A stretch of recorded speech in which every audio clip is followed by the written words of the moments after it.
वरुण ताऊ देखिए, हमारी ये छाया देखिए, कैसा डरावना लग रहा है। सच कहा आकाश, अपनी खुद की छाया को देखकर हमें डर लग रहा है। तो अब बताओ, उन दिनों मैं कितने डर में था पलटू? मतलब आप क्या कहना चाहते हैं वरुण ताऊ? वरुण ताऊ बताइए ना, बताइए ना। बताऊंगा, मैं तुम लोगों को सब बताऊंगा। उस समय में राधानगर में पोस्ट मास्टर हुआ करता था। वहीं पर एक छोटा सा घर किराए पर लिया था। 2 कमरे, 1 बरामदा। घर के सामने एक छोटा बागीचा था। छोटा था पर बहुत सुंदर था। और घर के पीछे एक छोटा सा तालाब था। बारिश के मौसम में मेढकों का झुंड टर टर किया करता था। अब मैं क्या बताऊं, वहाँ मुझे बहुत अच्छा लगता था, खास करके दिन के वक्त। लेकिन रात होते ही एक अजीब सी अनुभूति होती थी मुझे। अजीब सी अनुभूति मतलब आप क्या कहना चाहते हैं वरुण ताऊ? रात होते ही पता है, ऐसा लगता जैसे कोई टहल रहा है। बागीचे के सूखे पत्तों से चर चर की आवाज आती। ये तो आपके मन का वहम भी हो सकता है वरुण ताऊ। ऐसा भी हो सकता है कि हवा के चलने से पत्ते हिलते थे, या फिर बिल्ली, सांप या दूसरा कोई प्राणी टहल रहा होता। ऐसा हो सकता है ना? अरे बच्चे, अरे बाबा, पहल मैं भी ऐसा ही सोचता था पलटू। यही जांचने के लिए एक दिन रात को मैं टॉर्च की रोशनी लेकर बाहर निकला। लेकिन अचानक मैंने देखा, मुझे पता है इस बगीचे में कोई ना कोई जरूर है। सामने आओ, मैं कहता हूं सामने आओ। ये क्या, अचानक ये सारी बत्तियां जलबुझ क्यों रही हैं? मैंने तो कल ही टॉर्च में नई बैटरी लगाई है, तो फिर मेरे टॉर्च की रोशनी ऐसा क्यों कर रही है? नहीं, टॉर्च इतनी जल्दी कैसे बिगड़ सकता है? ये क्या, टॉर्च की रोशनी बुझ कैसे गई? घर की रोशनी भी जलते बुझते बंद हो गई। ये सब क्या हो रहा है, मुझे तो कुछ समझ में ही नहीं आ रहा है। सब कुछ समझने की कोशिश मत कीजिए पोस्ट मास्टर साहब, क्योंकि सब कुछ समझा नहीं जा सकता। कौन? कौन है? कौन हो तुम? मेरा परिचय आप कभी नहीं जान पाएंगे, कभी भी नहीं जान पाइएगा, कभी भी नहीं। कहाँ गए तुम? मैं कहता हूं सामने आओ। अरे हिम्मत है तो सामने आओ, मैं कहता हूं आओ। हाँ, आ गई। सारी बत्तियां फिर से जल उठी, लेकिन कोई भी तो दिखाई नहीं दे रहा। और अचानक वो आदमी गायब कहाँ हो गया? हाँ, वो गायब कहाँ हो गया? आप उस आदमी को देख नहीं पाए? नहीं रे, मैं उस आदमी को नहीं देख पाया। क्या वो इंसान नहीं था? वो कौन था? बताऊंगा, तुम लोगों को सब बताऊंगा। ठीक है वरुण ताऊ, आप बताओ। रात को इतना सब कुछ होने के बावजूद अगली सुबह सब कुछ स्वाभाविक हो गया। मैं साइकिल चलाकर राधानगर पोस्ट ऑफिस पर पहुंचा। पिछले रात की घटना के बारे में मैंने किसी को नहीं बताई, लेकिन पोस्टमैन श्याम सुंदर अचानक आकर मुझसे बोला, आपको क्या हुआ है पोस्ट मास्टर साहब? नहीं, कुछ नहीं श्याम सुंदर। लेकिन आपका चेहरा उतरा हुआ लग रहा है। रात को न सोने से कभी कभी ऐसा होता है, आखिर बात क्या है? असल में कल रात को बत्ती चली गई थी ना, इसलिए मैं ठीक से सो नहीं पाया। बत्ती गई थी? लेकिन हमारे घर पे तो बत्ती नहीं गई, और हमारा और आपका कनेक्शन भी सेम टू सेम है। अब क्या बोलूं? अब नहीं, लोड शेडिंग नहीं हुआ था, बत्ती नहीं गई थी, और फिर बत्ती भी आ ही गई थी। श्याम सुंदर, अब जल्दी से अपने काम पे निकल पड़ो। बहुत सारी चिट्ठियां हैं, सब चिट्ठियों को आज ही बांटनी है। अरे वो तो मैं बांट ही दूंगा पोस्ट मास्टर साहब, पर मुझे लगता है कि आप मुझसे कुछ छुपा रहे हैं। अरे नहीं श्याम सुंदर, मैं कुछ नहीं छुपा रहा, और फिर छुपाने के लिए है ही क्या? तुम इसके बारे में मत सोचो। जाओ, अपना काम सही तरीके से करो। ठीक है पोस्ट मास्टर साहब, मैं जाता हूँ। पर आपने श्याम सुंदर से सारी बातें खोलकर क्यों नहीं बताई वरुण ताऊ?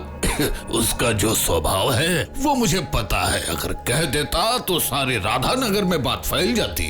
लोगों के मन में अकारण ही डर बैठ जाता। जो मैं नहीं चाहता था। और फिर बात ये भी थी कि मैं चाहता था कि इसके पीछे के रहस्य को मैं खुद ही सुलझाऊं, बिना किसी को कुछ बताए हुए। समझे तुम लोग? तो क्या आपने इस रहस्य को सुलझा दिया था वरुण ताऊ? हाँ, शायद थोड़ा सा सुलझा पाया था। थोड़ा सा मतलब? घटना के बारे में पहले पूरा सुन, फिर समझ में आएगा मैं ऐसा क्यों कह रहा हूँ। बोलिए। उस दिन रात को खाना खाकर सोते सोते काफी देर हो चुकी थी। घड़ी में देखा तो यही तकरीबन 12 बज रहे थे। अभी अभी आंख लगी थी। अचानक मैंने सुना कि मेरे पास वाले कमरे में कोई चहलकदमी कर रहा है। मैंने सोचा ऐसा कैसे हो सकता है, कमरा तो बंद है, बाहर से ताला बंद है, लेकिन कमरे के अंदर की आवाज धीरे धीरे बढ़ रही थी। अब मैं बिना जांच पड़ताल किए हुए नहीं रह पाया। ये सब इस घर में क्या चल रहा है मुझे कुछ समझ में नहीं आ रहा, लेकिन आज इसका फैसला करना ही पड़ेगा मुझे। कौन है उस कमरे में? हिम्मत है तो सामने आओ। कान खोलकर सुन लो, तुम इस तरीके से मुझे नहीं डरा सकते। मैं भूत प्रेत पे विश्वास नहीं करता। सुना? सामने आओ, सामने आओ कहता हूं मैं।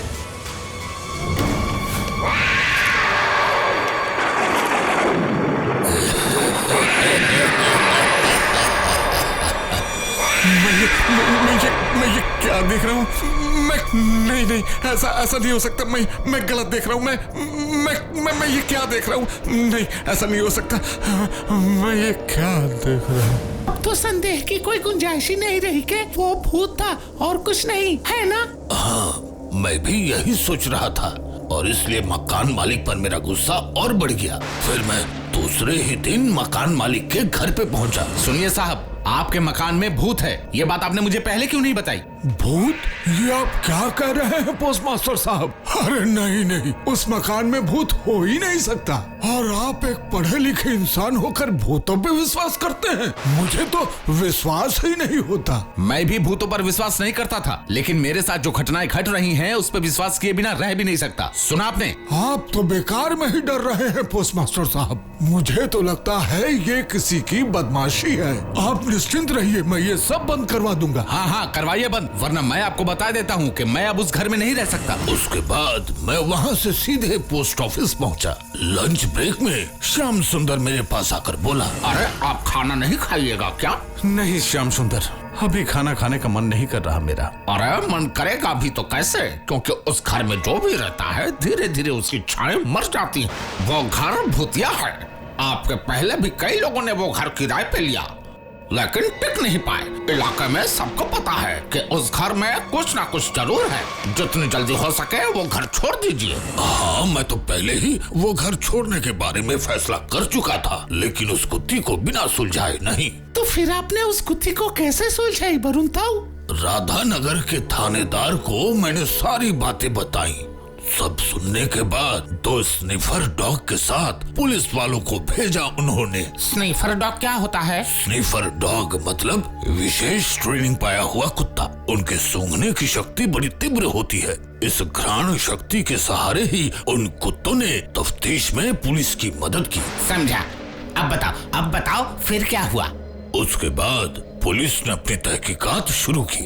तहकीकात शुरू होते ही हम सबने गौर से देखा, दोनों कुत्ते घर के पीछे तालाब के पास जाकर एक जगह पर भौंकने लगे। इस पर पुलिस वालों को शक हुआ। उसके बाद क्या हुआ वरुण ताऊ? पुलिस वालों ने छानबीन शुरू की और उस जगह पर खुदाई शुरू कर दी। खुदाई करते ही जमीन के अंदर से निकला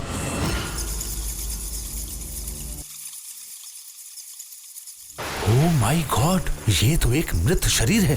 देखकर तो लगता है किसी ने मर्डर करके यहाँ गाड़ दिया है।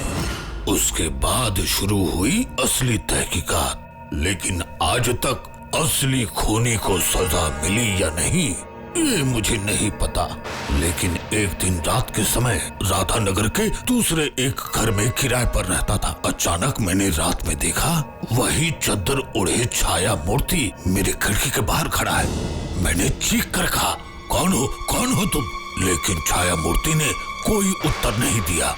धीरे धीरे चला गया। उसके बाद फिर धीरे धीरे रात के अंधेरे में गुम हो गया। उसके बाद क्या कभी वो छाया मूर्ति आपको नहीं दिखी वरुण ताऊ?